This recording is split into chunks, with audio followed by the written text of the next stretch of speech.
Hi, how you doing? So in this tutorial, I'm going to show you how to replace a sky in Adobe Photoshop. Now, this is a relatively simple process. There's automated tools that you can use to do this. There are a few little tricks that you need to know before you select a sky. So this is the before, this is the after, and you can see there, this looked quite natural. So I'm going to walk you through the process and show you how I did it. So the first thing we want to do is we want to duplicate the background layer so we're not working on the original. So Command or Control J, and that will give you a new layer. So what I'm going to do is just talk you through the process of selecting a right sky. The first is we want to analyze the shadows. The shadows are the key to the direction of the light and also the quality of light. To work out the direction of light, we use the shadows, and that will then give us the location of the sun. So if we look on this lighthouse here, we can see there's a shadow running down, and we can see there's a hard line there. So I'm just going to draw a line down there just to show you. Now what we want to do is try and analyze where these shadows lie, and that's going to help us get this direction. Now the other thing that you can do if you want to get a little bit of a better look is to come down to the bottom and just add a levels adjustment, and then just bring these shadows down. And that's going to help you just visualize where these shadows are.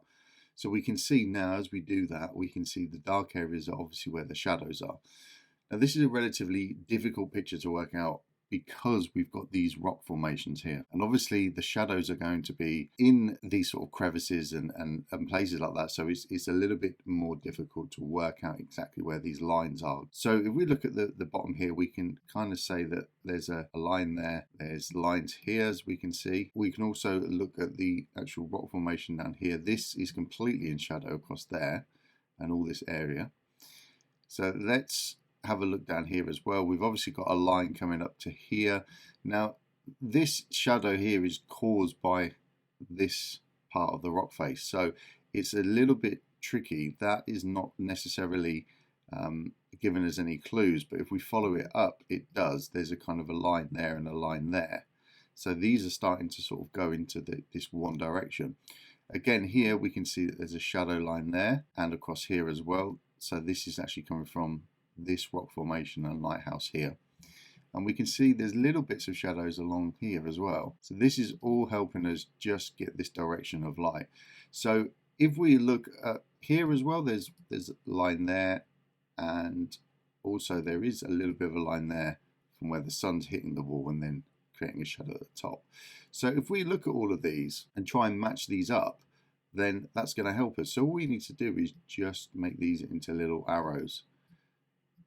So we think about that, that helps us with the direction. So we now know that the sun is coming from the right hand side, and that's obvious as well because you can see where the light is hitting the lighthouse on the side there and all of this area around here.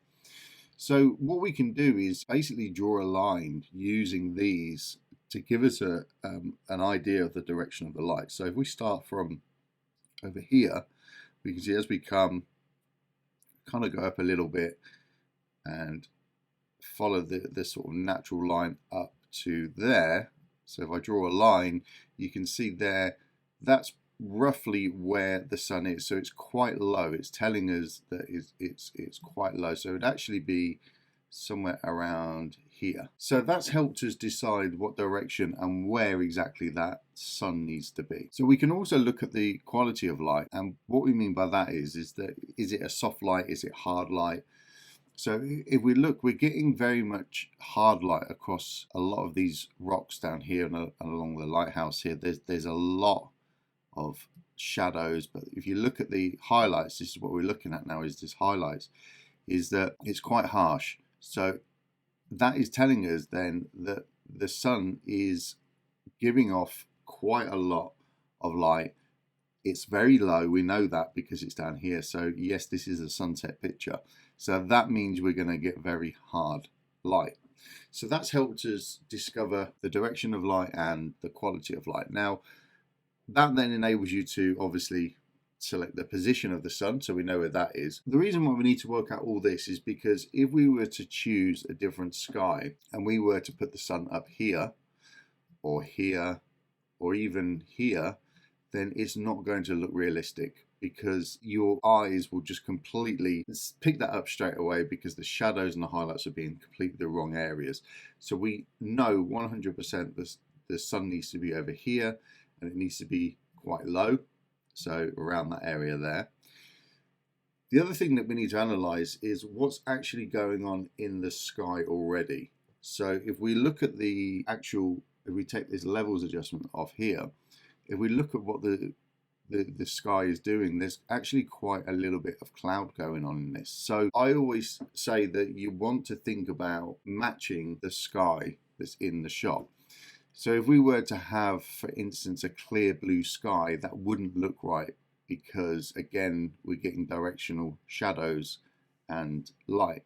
So we need to think about what's going on, and here there's just loads and loads of clouds. It's quite diffused up there. Yes, the light is quite harsh, but it's fairly soft with that coverage in of clouds there as well. So we're kind of, this light's coming in between a break of cloud. So we need to think about that as well. So that's given us a really good starting point, where the light's coming from, the quality of light, and also we've got a rough idea of what sky we need to be looking for. So I'm just going to get rid of this layer here and get rid of this levels adjustment here and just duplicate the background again. So Control Command J.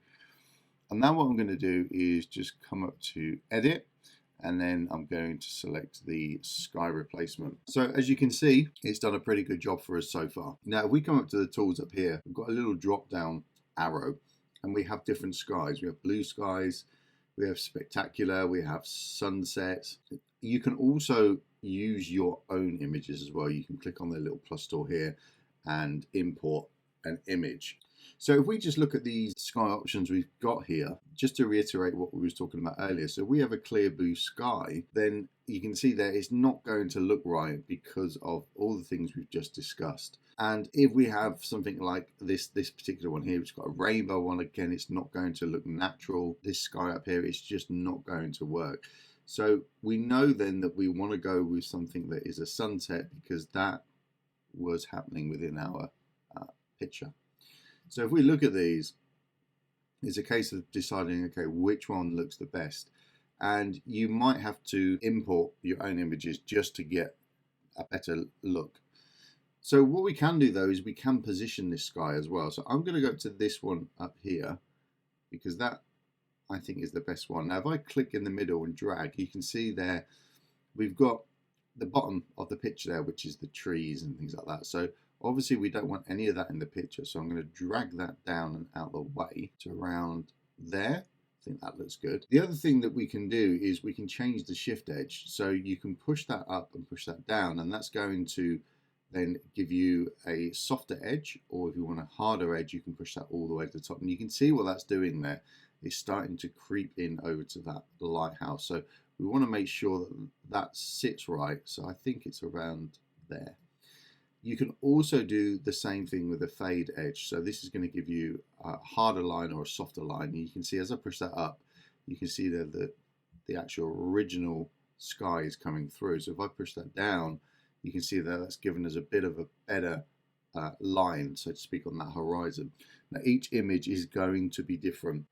Now, before I go any further with any of these, what I am going to do is do the obvious thing, which is to flip this, because we said that the sun is actually over here. When we look at these clouds here, it looks like it's coming from the left to the right. So I'm going to click on the flip, and that's going to give us a bit of a more realistic looking picture. So again, we want to think about position, where that will work best. So let's just line that up to say around there. That looks good. And now we can come back to the shift edge and just think about what we want it to be, and same with the shift edge at the top here and the fade edge. So you can see as I push that, it's starting to creep in on that lighthouse. Now we can refine this a little bit later, so we'll come back to that. You can also change the brightness here, so you can make it lighter or darker. Again, what we want to do is we want to be using this area to match this. The other thing is that we've got quite a bit of orange in that sky, and there isn't a lot of orange in this foreground. It's more yellow. So we need to think about that, the color temperature, and also the actual color of the sky. So if we increase that up, we can see there we can almost add a bit of a yellow hue to it. So that's going to help us. Again, we can change this later on once we've done this. You can change the scale, which just increases or decreases the size of the picture, so you almost think of it as zooming in and out. You can also change the foreground lighting as well, so we can increase that and decrease that, and what that will do is, as you see down here, it will blend in the sky into the picture. So if we bring this forward, you can see it's just darkened, and what that's doing is just creeping into this lighthouse. So I'm not going to add that because I don't want that to be affecting my foreground on there. But again, each picture will be different, and you can refine that even more by changing these sliders. You can see what it's doing there across that horizon line. You could also come to here and change the color adjustment. So again, this is all the foreground bit here. Okay, so if we click here, you'll see that this is usually hidden, so you need to click on the down arrow there just to make that more visible. So once you finish, click output to new layers and select OK, and you'll see what happens is it's all grouped within this folder here, and we can come back to any of these and change them. So if I double click on the brightness there, you can see I can come back here and I can add a little bit of contrast if I wanted to. I can make it brighter, darker. So it is really non-destructive, and you can do pretty much whatever you want to it. So if we look at this sky here, let's come to this mask and hold the Alt or Option key down and click. And what that's going to do is show us the areas where the sky is and where our mask is. So what we want to do is just help this along a little bit. So I'm going to select the brush tool, and I'm going to change the mode from normal to screen. And what that will do is it will darken the darks and lighten the lights. So I can now paint in and basically make this mask a lot better. So I'm going to just brush over these areas here, and of course you can take your time with this and get this absolutely perfect, and this just means you're going to get a much more natural looking picture, and it's going to be a lot sharper. So I'm going to move the hardness up of this brush so it doesn't fade into the mountaintops there. Okay, so just take your time with it and you'll get a really good result. So I'm going to do this very quickly. Step there. So the other thing that you can do is click, hold the Shift key down and click, and that will give you a straight edge there. So that's a really good way of getting into the nooks and crannies of the side of this building here. So if we move in, you can see here I've got areas here that are overlapping, so I just want to take them away. So, and you can see there that there's quite a big selection up here. So you'll be surprised that with this mask how much you can actually change the overall quality, the final image, just by making these small adjustments and just taking your time with it. So let's just click, hold the Shift key down again, drag, and that's it.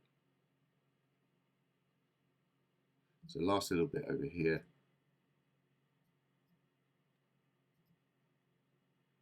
Go to the side here. Now I can make the brush a little bit smaller.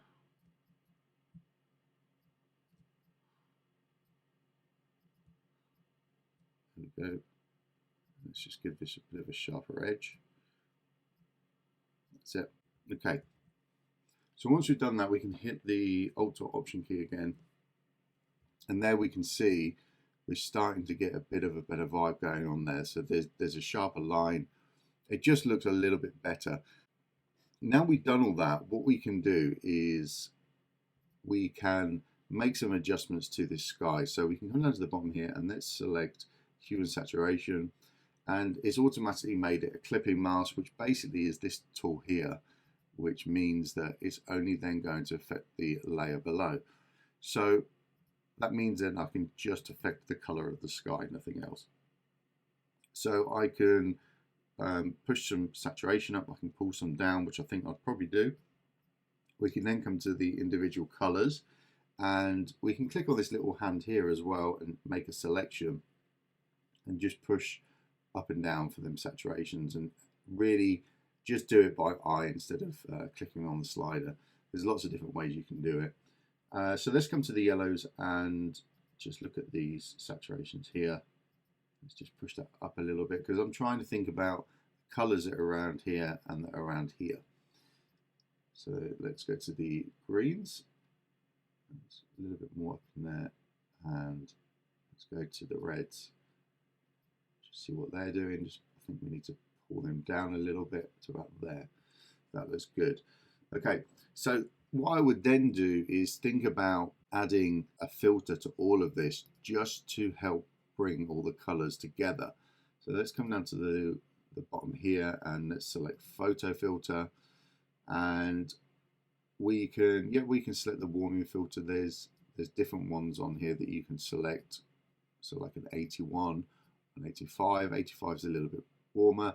We can click on the color here and we can change it. So if you want to do that, you can. You can also increase the density, which will just increase the density of that color. But this is just going to help us give a bit of an overall feel to the look of the final image. So if we look at the photo filter before and after, you can see it's very, very subtle, but within these areas around here, we've just added a little bit more of an orange to it, which then kind of matches up with this sun here. So last but not least, I would definitely add a curves adjustment. This is just going to help create a little bit more contrast in the picture as well. So we can bring these shadows down and just help with that contrast. So just bring this down a little bit and then come to these highlights, push them up a little bit. So we're going really for more of an S-curve look, but I don't want to add too much saturation to that sky. So I would say about there, looks pretty good. And let's just add a hue and saturation and just bring the saturation down a little bit, just so we're not oversaturating that sky. There we go, that's good. Okay, so that is how you do it. So we look at the before and after, you can see there's the original, which looks spectacular as it is. There is a sky replacement, so you can see there it looks pretty natural.